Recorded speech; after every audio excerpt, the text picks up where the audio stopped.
ইয়ামান থেকে একজন যুবক এখনো বিয়ে করে নাই। ওই যুবক নাম হলো ইয়ালা। ওই যুবকটা মুসলমান ইয়ামান থেকে হিজরত করে মদিনার দিকে পা বাড়াইলেন। ওই যুবকের কোনো বাড়ি নাই, ওই যুবকের কোনো ঘর নাই। দিনের বেলা গাছতলায় বসিয়া বসিয়া সময় কাটায়, আর রাত্রটা হইলে শিয়ালের গর্তে ঘুমাইয়া ঘুমাইয়া রাত কাটায়। এমন একজন নিঃস্ব অসহায় গরিব মুসলমান বাবাজি, ইয়ামানের যুবক ইয়ালা মদিনাতে আসছি। আসার পর নবীজির সঙ্গে সাক্ষাৎ করলেন। মুসলমান একটা আওয়াজ দেওয়ার জন্য রেডি থাকবেন, চিৎকার দিয়ে একটা আওয়াজ দিবেন। ইয়ালা নামের যুবক বাড়ি নাই, ঘর নাই, নিঃস্ব অসহায়, এখনো কালমা পড়ে নাই। বিশ্ব নবীর চেহারার সামনে আইসা থমকে দাঁড়ায়া গেলেন। বড় করে কোন বিশ্ব নবীর চেহারার সামনে আইসা দাঁড়াইয়া ওই ইয়ালা নামের যুবক চোখের পানিগুলো ছেড়ে দিয়ে কাঁদে, আর নিজেকে নিজে মনে মনে প্রশ্ন করে, মানুষ কি এত সুন্দর হইতে পারে নাকি? যেমন তার কপাল মুবারকটা সুন্দর, নাকটা আরো বেশি সুন্দর, গাল মুবারক গুলো আরো বেশি সুন্দর, চোখের পাপড়িগুলো আরো সুন্দর। মুস্কি হাসি দিলে মনে হয় জান্নাতের গারান বাইরে হইতেছে। ইয়ালা এত সুন্দর মানুষ কোনোদিন দেখে নাই। বিশ্ব নবীর চোখের সামনে দাঁড়াইয়া ডাক দিয়া কয়, কে গো আপনি? আপনার পরিচয়টা বলেন। কয় আনা মুহাম্মাদুর রাসূলুল্লাহি সাল্লাল্লাহু আলাইহি ওয়াসাল্লাম। কয় আপনি কি আল্লাহর নবী? কয় হ্যাঁ। কয় আমি একজন অমুসলিম, আমার বাড়ি নাই, ঘর নাই, বাবা নাই গো, আমার মাও নাই, আমার গার্জিয়ান বলতে কোনো কিছু নাই। আমি খবর পাইছি মদিনার মধ্যে নাকি নবুয়তের একটা সূর্য উদিত হইছে। হুজুর গো, আমি যদি কালমা পড়ে মুসলমান হইয়া যায়, আপনি কি আমার গার্জিয়ান হবেন? আমার তো বাড়ি নাই, ঘর নাই, আপনি কি আমার একটু দেখে রাখবেন? আমার নবী ডাক দিয়ে কয়, তুমি যেই হালাতে আসছো এই হালাতে তুমি তো এখন অমুসলিম কাফির। আমি রসুল ঘোষণা দিয়া দেই, তুমি যদি এখন মুসলমান হইয়া যাও, আমার মাদ্রাসার তলেবে আলেম হয়ে যাইবা, আমার মাদ্রাসায় ভর্তি হয়ে যাইবা। আমি রসুল যেইখান থেকে খাবো তুমিও সেইখান থেকেই খাবা। আমি রসুল খাইলে তুমিও খাইবা, আমি না খাইলে তুমিও খাইবা না। কই রসুল অসুবিধা নাই, কত রাত খাই নাই, কত দিন খাই নাই, কিন্তু নবীজি আমি আমার একটা মনের কথা আপনারে জানাইতে চাই। রসুল বললেন, অভয় দিলাম, যা বলো। কয় নবীজি দীর্ঘ সফর করে ক্লান্ত শ্রান্ত ক্ষুধার্ত হইয়া আসছিলাম। নবীজি গো, আপনার সামনে হিসাবে সোজা হইয়া দাঁড়াইতে পারি নাই, কিন্তু নবীজি আপনার চেহারাটার দিকে যখন তাকাইছি গো নবীজি, সফরের হালাতের সমস্ত ক্ষুধা আমার দূর হইয়া গেছি,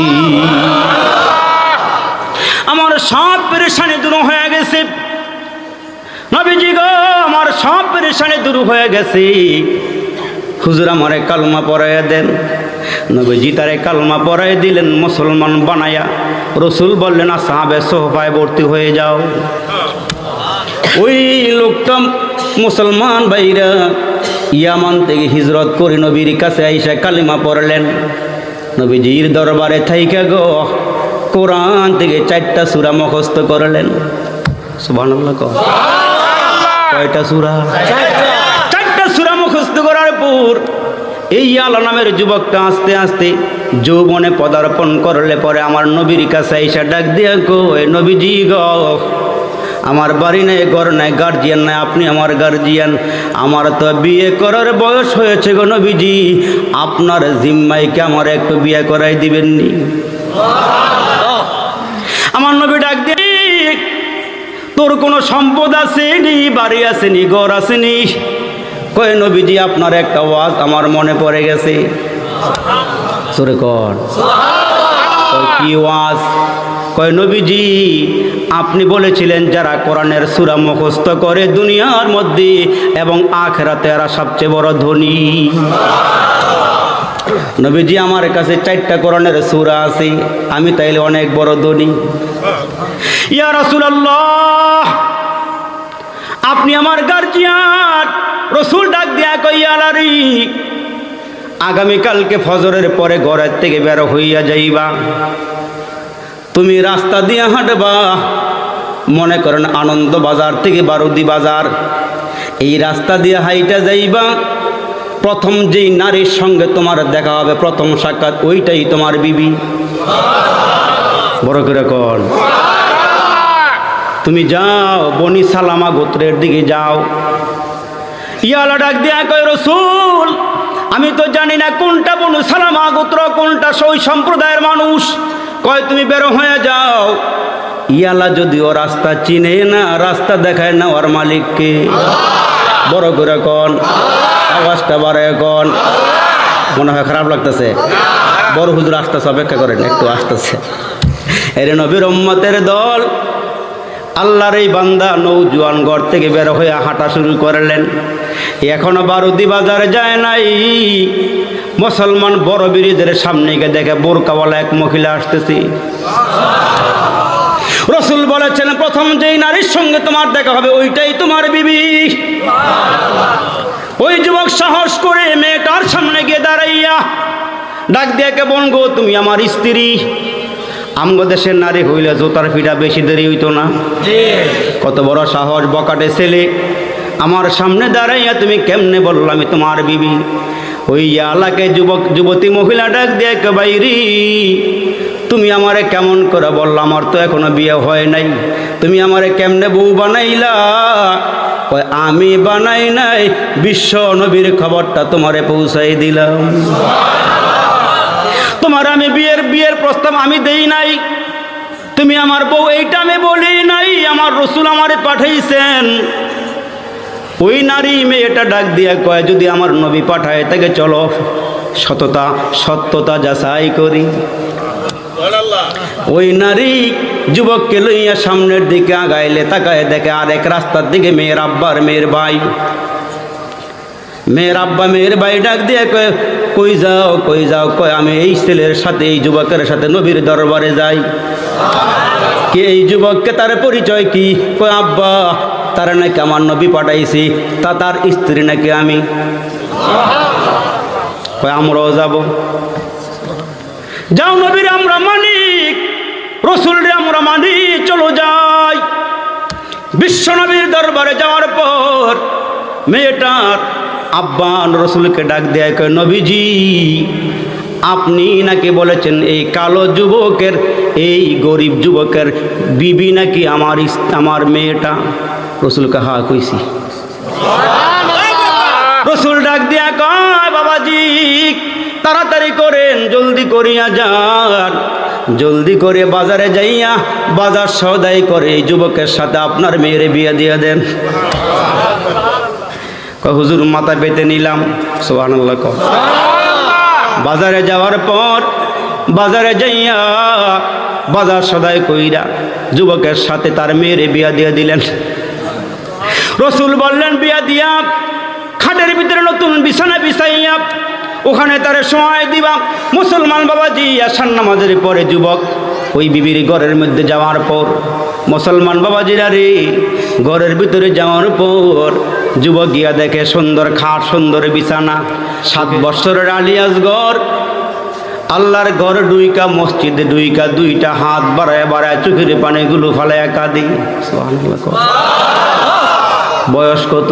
7 বছর। জোরে বলেন কত বছর? 7 বছরের শিশু আলিয়াস ঘর।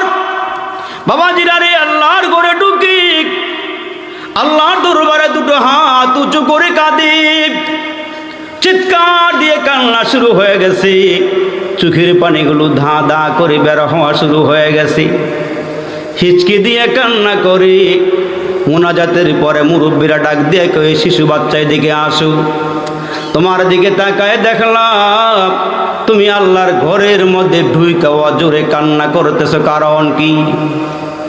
শিশু আলী আসগর ডাক দিয়া কয়, মুরব্বীরাও, আমি দুই কারণে আল্লাহর দরবারে কাঁদি। দুইটা কারণে আমি আল্লাহর দরবারে কাঁদি।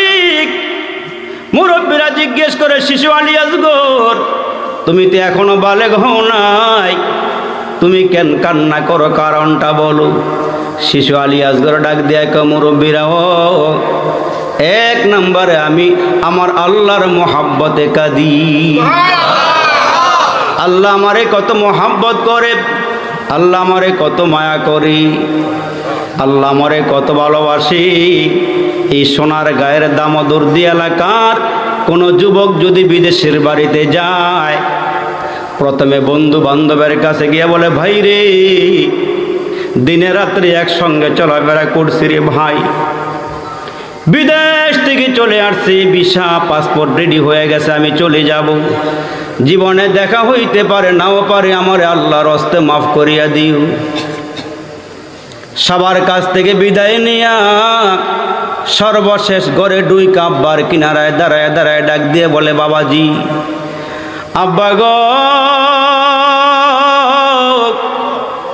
বাবাজি, কত রাত তুমি ঘুমাও নাই, বাবা নিজে না খাইয়া তুমি আমারে খাওয়াইছু, বাবাজি তোমার পকেটটা আমার জন্য উন্মুক্ত ছিল, বাবা তোমার সঙ্গে আমার জীবনে দেখা হইতে পারে নাও পারি, এ বাবা ঈদের দিনেও তোমার দিকে তাকায় দেখেছি, আমারে তুমি ঠিকই নতুন জুতা কিনে দিয়েছো, তোমার পরনে তোমার পায়ে ছিল সিরা জুতা, বাবা আমি তাকায় দেখেছি তোমার পরনে ছিল সিরাপ জামা, আমার পরনে তুমি নতুন জামা পরাইছো ঈদগাহের ময়দানে যাওয়ার জন্যে, বাবাজি গো, আমারে বিদেশ পাঠাইয়া দিবা, দেখা হইতে পারে নাও পারি, বাবাজি তুমি আমারে মাফ করিয়া দিও, ক্ষমা করিয়া দিও।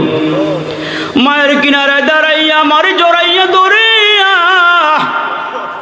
সন্তান দুইটা হাত মার দিকে বাড়াইয়া মাকে দুই হাত দিয়া ঝরাইয়া ধরিয়া ডাক দিয়া কয়, মা, মাগো, মা বিদেশ চলে যাব, তোমার সঙ্গে দেখা হইতে পারে নাও পারে, ওগো মা, তুমি না আমারে প্রসব করতে যাইয়া কতই না কষ্ট পাইছো গো মা, তোমার গায়ের থেকে কত রক্ত জড়াইছে, এ মা, কতদিন তুমি আমার জন্য ঘুমাইতে পারো নাই, মা তুমি কোলের মধ্যে লইয়া খানা খাইতে বসছো, আমি তোমার পায়খানার, তোমার কোলের মধ্যে পায়খানা প্রসাব করে দিয়েছি, ঘৃণা বরিয়া তুমি আমারে সরাই দাও নাই, তুমি আমারে ফালাই দাও নাই গো মা, দেখা হইতে পারে না পারে, মাফ করিয়া দিও। মা ডাক দিয়া কয়, ছেলে রে, আমি জানি বিদেশের বাড়িতে যাইয়া কাজে কর্মে ব্যস্ত হইয়া যাইবা, তবে ছেলেরে তোমার কাছে আমার একটা আবদার মা হিসাবে একটা দরখাস্ত করি। কয়, বলো মা, কি বলবা বলো। মা ডাক দিয়া কয়, ছেলে রে, এ ছেলে, যখন কাজে চলিয়া যাইবা, যতক্ষণ ডিউটি করব অসুবিধা নেই, কাজ করিও, বাবা অবসর পাইলে আমি মার সঙ্গে একটু কথা বলিও, কাজের ফাঁকে আমি মার সঙ্গে একটু কথা বলিও।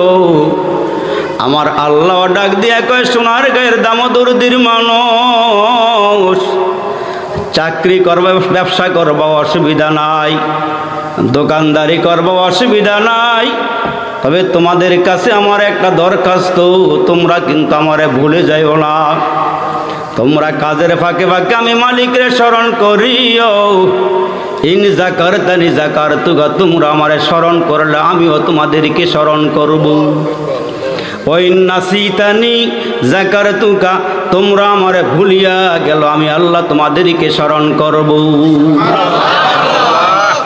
শিশু বাচ্চা ডাক দিয়া কয়, মুরব্বি, আমার আল্লাহ আমারে কত মোহাব্বত করে, আল্লাহ আমারে কত ভালোবাসেন, কত মায়া করেন, ওই মালিকের মোহাব্বতে আমি কাঁদি, আমি আল্লাহর মোহাব্বতে কাঁদি, দ্বিতীয় কারণটা কি বলো। শিশু আলী আসগর ডাক দেয়, কয়, মুরব্বীরাও, আমি আল্লাহর কোরআন পড়তে যাইয়া যখন এই আয়াতে কারিমাটা পড়লাম, ইয়া আইয়ুহাল্লাযীনা আমানু কু আনফুসাকুম ওয়া আহলিকুম নারা, নিজেরা জাহান্নামের আগুন থেকে বাঁচাও, পরিবার পরিজনকে জাহান্নামের আগুন থেকে বাঁচাও। শিশু আলী আসগরকে মুরব্বীরা ডাক দিয়া কয়, তুমি তো এখনো বালেগ হও নাই, তোমার ভিতরে জাহান্নামের ভয় কেন আসলো? সুবহানাল্লাহ কোন, তোমার ভিতরে জাহান্নামের আগুনের ভয় কেন ঢুকলো? এ মুরব্বীরা আমার দিকে তাকান, কথাগুলো একটু মনোযোগ দিয়া শোনো রে বাবা। জানা নাই কার জন্য কোন বাজারের কোন দোকানে কাফনের কাপড়টা রেডি হয়ে গেছি, জানা নাই কোন বাঁশবাগানের বাঁশগুলো পেকে গেছে, তুমি আর আমি আনন্দ উল্লাসে লিপ্ত হয়ে আছি, জানা নাই কার নামটা মালাকুল মউতের হাতে চলে গেছে। এইখান থেকে মাহফিল শেষ করে বাড়িতে ফিরতে পারবো এই গ্যারান্টি কিন্তু আপনার আমার কাছে নাই। বাবাজিরারি সন্তান বিদেশে গেছে 7 বছর পার হওয়ার পর রমজান মাসে ছেলেটা বাড়িতে আসবি। মারে ফোন দিয়া কইছে, মা আমার কিন্তু টিকিট রেডি হয়ে গেছে, ব্যাগ গুছানো হয়ে গেছি, আমি কিন্তু মা গো আগামীকালকে সন্ধ্যাবেলার ফ্লাইট আমি বাড়িতে আসতেছি গো মা। এমনও হইতে পারে গো মা রাতের খাবারটা তোমাদের সাথে আমি খাইতে পারি।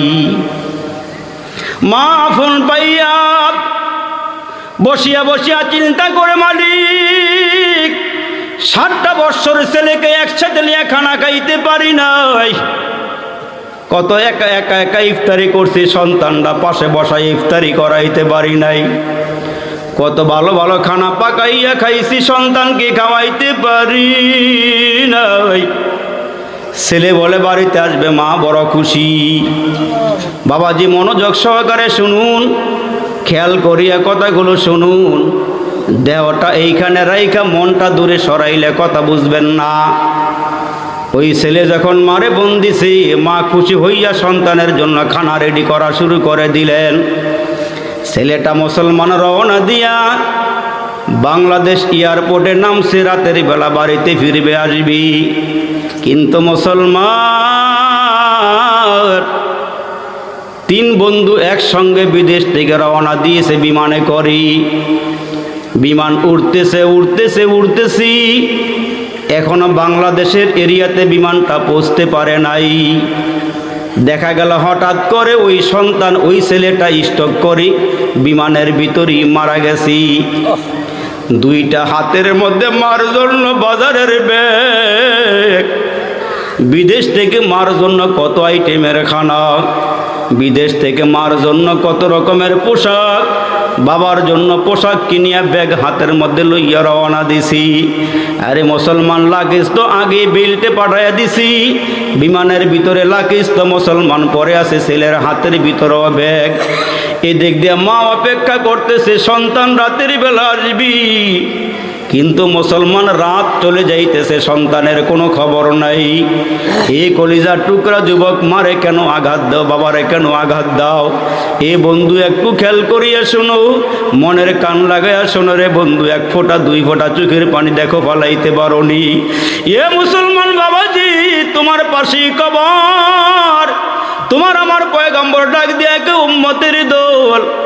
মেঘনা নদীর মাঝখানে রাতের অন্ধকারে কোনো নৌকা যদি ডুবিয়া যায়, নৌকার আশপাশে কোনো বাড়ি নাই, ঘর নাই, নদীর মাঝখানে অন্ধকার রাতে নৌকাটা যখন ডুবিয়া যায়, নৌকার আরোহীরা যাত্রীরা যখন নৌকা থেকে পানির মধ্যে ডুবিয়া যায়, ওই মানুষগুলো বাঁচাও বাঁচাও বলিয়া চিৎকার করি, আশপাশে কেউ নাই কেউ নাই, চিৎকার করে বেহুশ বেকরার হয়ে যায়।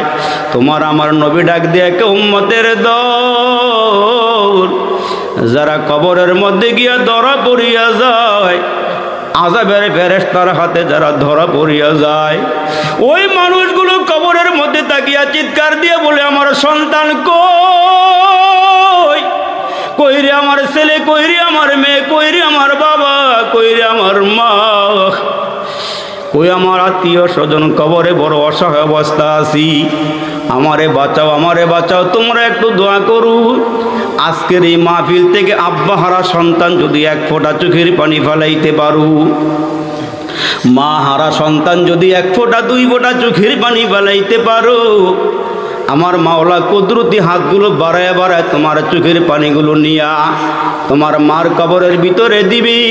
তোমার বাবার কবরের ভিতরে চোখের পানিগুলো দেওয়ার পর কবরের আগুন যখন নিভিয়া যাবি, ওই কবরের ভিতর থেকে আম্মা ডাক দিয়ে বলবে, আব্বা ডাক দিয়ে বলবে, আল্লাহ এইটা কিসের পানি দিলা? এটা কি মেঘনা নদীর পানি দিলা? মাওলার এইটা কি তুমি আসমানের বৃষ্টির পানি দিলা নাকি জমজমের পানি দিলা? এ মালিক নাকি হাউজে কাউসারের পানি দিলা? আমার আল্লাহ ডাক দিয়ে বলবেন, বান্দা বান্দিরারি, হাউজে কাউসারের পানিও নয়, বৃষ্টির পানিও নয়, জমজমের পানিও নয়, তুমি যে তোমার সন্তান রাখি আসছিলা ওয়াজের কথা শুনিয়া, মাহফিলের কথা শুনিয়া করে শুইয়া থাকে নাই, চায়ের দোকানেও গল্প করে নাই, তোমাদের কবরের কথা স্মরণ করি 1 ফোঁটা 2 ফোঁটা চোখের পানিগুলো ফালাইছিল। ওই চোখের পানি দিয়ে আমি আল্লাহ তোমাদের কবরের আযাব নিবাইয়া দিলাম। বাবাজি, যেই কথাটা বলতেছিলাম রে বাবা, ওই যে সন্তান বিমানের ভিতরে বসা, ওই সন্তানটা স্ট্রোক করে মারা গেল। 2 বন্ধু 3 বন্ধু একসঙ্গে পেরেশান হয়ে গেছে, আহারে 7 বছর বিদেশ করিয়া। আজকে রাতের বেলা আমার সাথে সেহরি খাবে মা আয়োজন করে রাখছি। বাবা জিরারি, সকাল হয়ে যায়, সন্তানের আগমনের কোনো খবর নাই। আব্বাও ঘুমায় না, মাও ঘুমায় না, জানালা দিয়া তাকায় বাহিরের রাস্তার দিকে। মা একবার রাস্তার কিনারায় যায়, আব্বা আর একবার রাস্তার কিনারায় গিয়া সন্তানের অপেক্ষায় আছি। সকাল যখন হয়ে যায়, হঠাৎ করে আব্বার মোবাইলে ফোন আসি। ফোনটা পাই আব্বা মোবাইল রিসিভ করছি। হ্যালো, আসসালামু আলাইকুম, কে আপনি? আপনি গুমুকের বাবা? কয় হ্যাঁ। আমার ছেলে কই? আমার সন্তান কই? এটা তো আমার সন্তানের কণ্ঠ নয়, এইটা তো আমার সন্তানের কণ্ঠ নয়, সন্তান কই? সাথের বন্ধুরা ডাক দিয়া কয়, মুরব্বী, আপনার সন্তান তো আমাদের সাথেই চাকরি করত, একসঙ্গে বিমানে ওইটা বাংলাদেশে রওনা দিয়েছিলাম। মধ্যপথে আসার পর আপনার সন্তান স্ট্রোক করিয়া মারা গেছি। এরে যুবক, কিসের এত আমিত্ব দেখাও, কিসের এত ভাব দেখাও রে ভাই? আব্বা মোবাইলটা ফালাই একটা দৌড়। মোবাইলে তারা ডাক দিয়ে বলছে, যদি সন্তান দেখতে চান এয়ারপোর্টে আসিন, আপনার সন্তান নিয়ে আমরা এয়ারপোর্টে বসা আছি, তাড়াতাড়ি করে আসিন। বাবা সন্তানের মহাব্বতে পড়িয়া, সন্তানের মায়ায় পড়িয়া মার অসংবাদ দেয় নাই, দৌড় পাগলের মতন। এই যুবক একটু মন দিয়া কান দিয়া শোনে রে বন্ধু, দুনিয়ার ক্ষমতা বেশি দিনের নয়, দুনিয়ার হায়াতও কিন্তু বেশি দিনের নয়। এ মুসলমান বাবাজি, বাবা দৌড়াইয়া গাড়ি লইয়া এয়ারপোর্টে গিয়া হাজির। তাকায় দেখে গো, ওই যে ছেলের হাতের মধ্যে ব্যাগটা শক্ত করিয়া, 2টা ব্যাগ এখনো শক্ত করিয়া হাতের মধ্যেই ধরা। এরে বাবাজি, আব্বা দৌড়াই গিয়া সন্তানটি আঞ্জা দিয়ে দৌড়ে ডাক দিয়া কইছিল, রে মনে করছিলাম 7 বছর পরে ঘরে আইসা মার সাথে আলাপ করবা, বাবার সাথে আলাপ করবা, একসাথে সাহারি খাইবা। বাবা তুমি কি করলা, কোথায় চলিয়া গেলা? বাবা তো সন্তানকে জড়াইয়া ধরে কাঁদি, অ্যাম্বুলেন্স ভাড়া কইরা সন্তানকে ভিতরে শোয়াইয়া বাড়ির দিকে রওনা দিছি। বাবা জিরার অ্যাম্বুলেন্সটা আসতে আসতে যখন বাড়ির পথ দিয়ে আসি, যখন গাড়ির হরনের আওয়াজ পাইছি, মা পাগলনি, মা দুঃখিনী একটা চিৎকার দিয়া ঘর থেকে বের হইয়া ডাক দিয়া দিয়া কয়, তোমরা কে কোথায় আছো? আমার সন্তান বাড়িতে আইসা গেছে, নতুন চাদরটা খাটের উপরে বিছাও। খাটের উপর নতুন চাদরটা বিছাও। বালিশের পুরাতন কভারগুলো পাল্টাইয়া নতুন কভার লাগাও। 7 বছর পরে সন্তান গড়ে আসছি, গরম পানি করে সন্তানটি গোসল দিব। হঠাৎ করে মা তাকায় দেখি প্রাইভেট কারের পরিবর্তে অ্যাম্বুলেন্স রাস্তা দিয়ে ঘরের দিকে ঢুকতেছি, বাড়ির দিকে ঢুকতেছে। দরওয়াজার সামনে আসিয়া যখন মুসলমান অ্যাম্বুলেন্সটা থামিয়া গেছি, মা দুঃখিনী চিৎকার দিয়া গাড়ির সামনে গিয়া দাঁড়ায়। ছেলেটার আব্বা গাড়ি থেকে নামিয়া ছেলের মাকে ডাক দেখে, বিবি রে দৌড় মারছো কেন? সন্তানকে দেখার জন্য। এই সন্তান প্রসব করতে গিয়া কতই না কষ্ট করছে। 7টা বছর যাবত সন্তানকে চোখে দেখি না, ভিডিও কলে দেখি, কিন্তু সরাসরি সন্তান দেখি নাই। এ বাবা জি একটু দিলের কান দিয়া কথাগুলো শোন রে বাবা। এই দুনিয়ার মধ্যে আব্বা আম্মার মতো আপন কেউ নাই, কেউ নাই। বাবা মার মতন আপন তোমার জন্য আর কেউ নাই রে ভাই। ছেলের আব্বায় ডাক দেয়, কয় বিবি রে ছেলে দেখতে আসছো দেখো। অ্যাম্বুলেন্সের দরওয়াজা খুলিয়া দিলে তাকায় দেখ মা সন্তান খাটিয়ার মধ্যে শোয়া। সন্তানটা শটানো হয়ে কাটিয়ার মধ্যে শোয়া। ছেলেটার মা আব্বারে ডাক দেয়া কই, স্বামী আমার সন্তান মনে হয় রাতের বেলা বিমানে ঘুমাইতে পারে নাই, এই জন্য আমার সন্তান মনে হয় গাড়িতে ঘুমায় গেছি।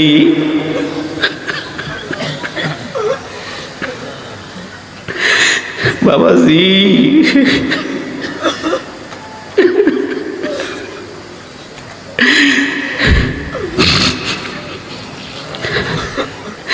বাবা জিরারি ছেলের আব্বায় ডাক দিয়ে কে, বিবিরি তোমার সন্তান এমন ঘুমাইছি, এই ঘুমের থেকে কোনোদিন ডাইকার উঠাইতে পারব না। এই সন্তান কোনোদিন তোমারে মা কয়ে ডাক দিবে না। এই সন্তানটা কোনোদিন তোমার নতুন খাটের চাদরে ঘুমাইবে না। এই মুসলমান বাবাজি একটু চিন্তা করো, কি আমারে পাঠাইলো, কি জন্য পাঠাইলো, আবার কে নিয়ে যাবি? তোমার আব্বা আমার আব্বারে কবর নামাইলাম, কতদিন হয়ে গেল বাড়িতে কোনোদিন আসলো না, কোনোদিন ঘরে ফিরলো না। কত কুরবানির গোশত খাইলা, কত আয়োজন করলা, ছেলে বিয়া করাইলা, মেয়ে বিয়া দিলা, কোনোদিন তো আব্বার আম্মা আসলো না। তোমার আব্বা আমার আব্বা যেই খাটিয়ার মধ্যে ঘুমাইতো সেই খাটটা তো আজও পরে আছে, কিন্তু ওই খাটের মানুষটা নাই। মা দুঃখিনী ঘরের বারান্দার মধ্যে বসিয়া মুসলমান পান চাবাইতো, ওই চেয়ারটা আজও পরে আছে, কিন্তু মা আর নাই। কয়েকদিন আগে আমি যখন বিক্রমপুরে ওয়াজ করতে গেলাম, হঠাৎ করে একজন যুবক আমার সামনে আইসা কিছু কাপড় নিয়ে আসছি, কাপড়